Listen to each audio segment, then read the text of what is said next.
అధిక బరువు అనేక సమస్యలకు కారణం. సాహితీ యోగా ఆన్లైన్ క్లాసులో జాయిన్ అవ్వండి.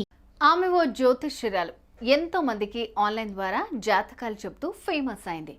ఏమైందో ఏమో, దేనికైనా పరిష్కారాలు చెప్పి ప్రజల సమస్యల నుంచి బయటపడేలాగా చేసే ఆమె గ్రహణానికి భయపడింది. ఏం జరుగుతుందనుకుందో కానీ భయంతో కట్టుకున్న భర్తను, కన్న బిడ్డలను హతమార్చింది.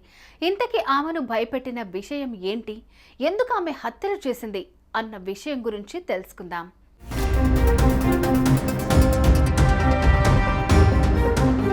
టెక్నాలజీ రంగంలో ఎన్ని విజయాలు సాధించినా కొంతమంది మాత్రం ఇప్పటికీ మూఢ విశ్వాసాలపై నమ్మకాలను నమ్ముతూనే ఉన్నారు. మంత్రాలు, తంత్రాలు, క్షుద్ర పూజలు, చేతబడి అంటూ ప్రజలను కొంతమంది మంత్రగాళ్ళు, బాబాలు మోసం చేస్తూనే ఉన్నారు. కొన్ని ప్రాంతాల్లో క్షుద్ర పూజల కోసం నరబలి కూడా ఇస్తున్నారు. ఇలాంటి ఘటనలు ఇప్పటికీ ఎన్నో జరిగాయి. ఇలాంటి ఘటనే ఒకటి అమెరికాలో చోటు చేసుకుంది.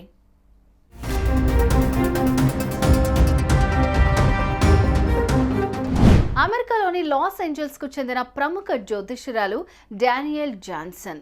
ఆమె ఆన్లైన్లో జాతకాలు చెప్తూ మంచి పేరు సంపాదించింది. ఏ సమస్యకైనా పరిష్కారం చెప్పేది.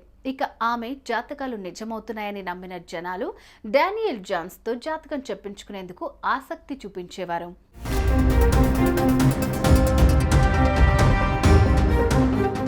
అందరికీ జాతకాలు ఆమె చేతిలో పెట్టుకున్న ఆమె గ్రహణానికి భయపడింది. దక్షిణ కాలిఫోర్నియాలోని సూర్యగ్రహణం ఏర్పడింది. జ్యోతిష్యురాలైన డానియల్ గ్రహణానికి భయపడింది. ఈ గ్రహణం ఎంతో శక్తివంతమైనది.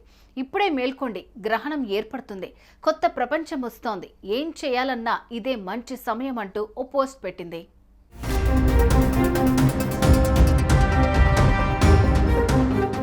అయితే ఆ పోస్ట్ పెట్టిన కొద్ది సమయానికే డానియల్ జాన్సన్ తన భర్తను హత్య చేసింది. భర్త మృతదేహాన్ని కారులో దాచి తన ఇద్దరు కూతుళ్లను తీసుకుని కారులో బయలుదేరింది. 160 స్పీడ్తో ప్రయాణిస్తున్న సమయంలో తన 8 నెలల చిన్నారిని కారులో నుంచి బయటకు విసిరేసింది. పాప అక్కడికక్కడే మృతి చెందింది. అది చూసి 9 ఏళ్ల మరో కూతురు భయంతో వణికిపోయింది.